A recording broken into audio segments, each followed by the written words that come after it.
Yo gamers, what's up? It's Golden12 back with another Honkai Star video, and today I'm going to be talking about, well, the fact that they've only released one new character, and I'll yap about a couple other things, like in case you're wondering, like, where are the uploads, where's the Zhao Cho video, and where's the, the other videos. I'm a college student studying game design, so, it started up recently, I've been busy, blah, blah, blah, it is what it is, right? But, yeah, first off, we have RAPPA here, who I actually do really like the design. Now, granted, it is pretty much just like a, bigger silver wolf that's strawberry flavored, and I vibe with it, right? I mean, wrap up, she's hot, just that simple.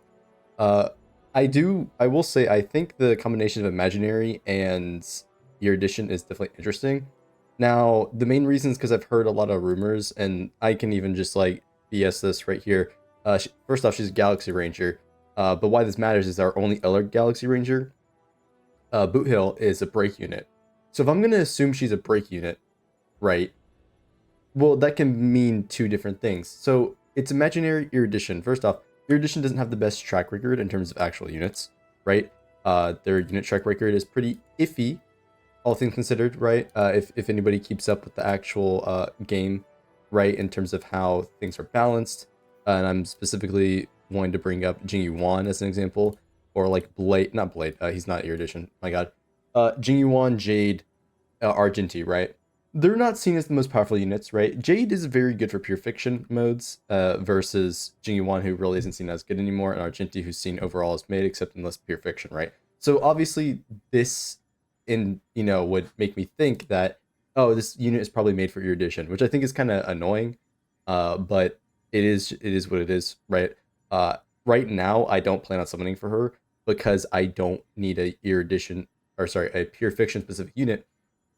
And I don't think anybody does, which is why like Jade was a skip, Argentine, all those characters are still a skip. Like you're realistically just better off pulling for someone like Acheron and Firefly and then making them work in those modes, right? Because it's going to be more effective for your account overall to just like vertically invest in those characters. Now, granted, there's the whole horizontal investing argument, but I don't want to go too far into that. I just think that getting a unit dedicated for pure fiction really just isn't it.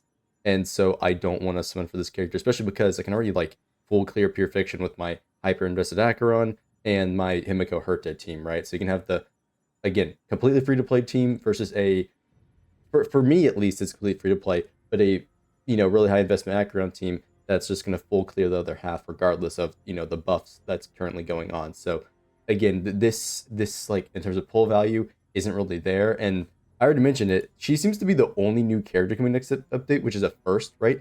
Honkai Star Rail over a year before they start slowing down character releases, I think is pretty crazy, right? One new 5-star. Again, I'm not upset about it. I just am kind of shocked that we are actually getting to the point where it's only one new 5-star, because I believe it was 2.3, right? Or was it 2.2? It was no, it was 2.3. The update with March and Jade. I'm pretty sure that was the first update to come out with only two characters, and this is including the March 7th path and the MC path, right? So like 2.2, right? I'm including the introduction of the MC's path. All right. So every update has had like three characters in it until recently, where we had two, and now we're down to one new character, and so that's very interesting to see.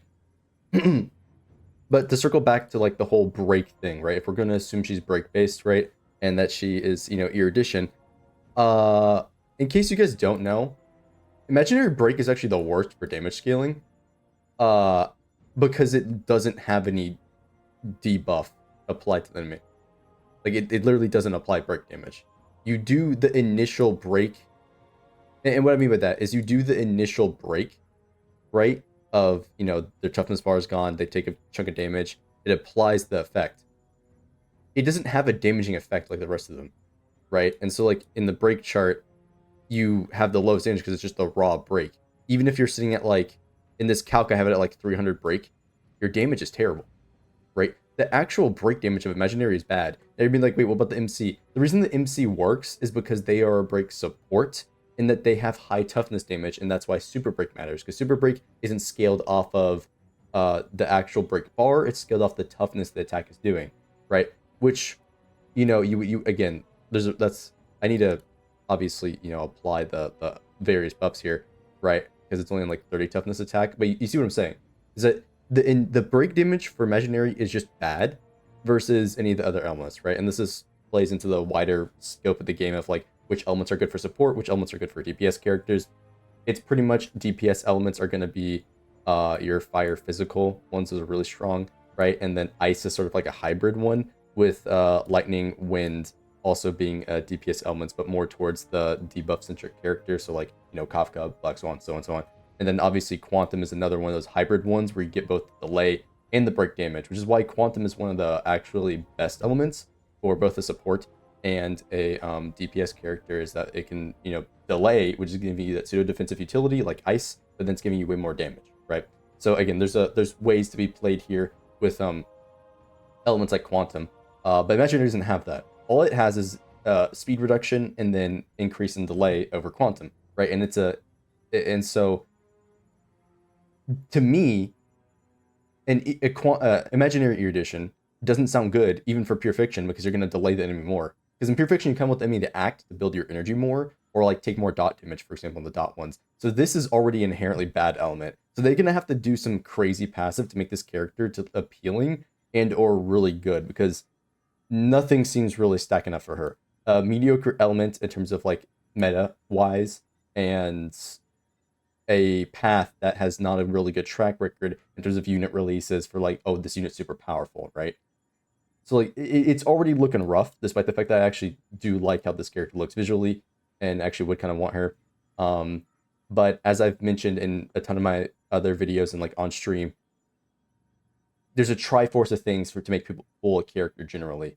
It's kit, character, and design, right? Design is Pog here. Kit, we don't know, very iffy. And the actual character, we don't know because she's not in game yet, right? We don't know what she's all about, her vibe, all that stuff. You can assume that's rap, like punk aesthetic, right?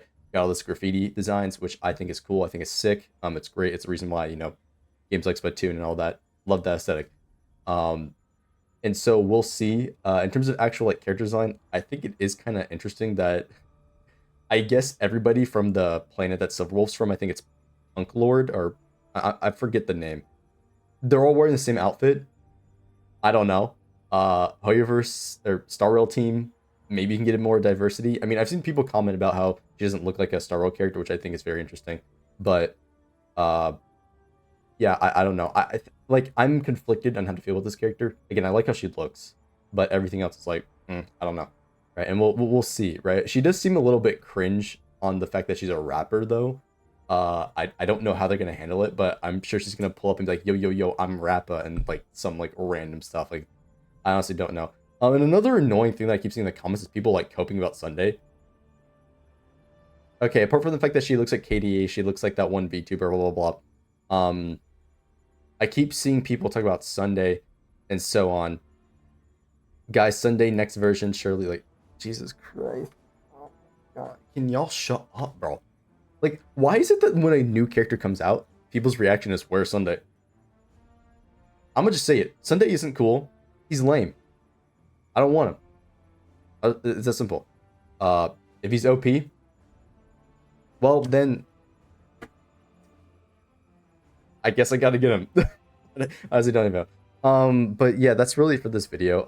Again, in case y'all wondering where the videos are at and all that stuff, I just need time to cook, man. I gotta get settled in with the new college stuff, game design, and I guess I'll mention that slightly because I do think that's something that I could throw into this video. Is that if you're wondering why I'm so hyper analytical over everything for like these games, and like my other videos sort of explain that, is because I'm literally doing this as like a career path, and it's something I was already into, right? And so I'm like always going to be hypercritical, hyper analytical, and like everything for games related, because it's what I enjoy doing, right? So yeah, in case, because I've seen comments of people like, your video's too damn long or whatever. Like, well, then it's just not for you. Like, that's all I can really say at the end of the day, because I'm trying to make this from my perspective, you know, analyze it, you know, my way and so on, right? And so I don't want to like yap about 20 minutes on that kind of thing, but that's sort of like to explain that. And same thing for like this video. It's like this character, again, element combo, not very pog, right? But I am interested in what this character is actually gonna do, off the basis that she could be an AoE break unit, which has its inherent flaws, right? But we'll see what Hoyoverse cooks for the kit, right? Maybe they'll actually cook a really good kit this time that's going to be worth your while and actually would be a solid pull, right? Let's just hope that she isn't bricked inside of all the modes, right? If she's usable in 2 of them, so like Apocalypse Shadow, because, break, right? And Pure Fiction, good enough, right? But if it's only Pure Fiction, I don't really know. So yeah, that's gonna be it for this video. I'm not gonna keep much more of your time here, and yeah, don't forget to like, subscribe, check me out on Twitch, and I'll see you guys. Uh, I don't know what's gonna go up next. I'm not gonna lie, but I'll see you in the next one.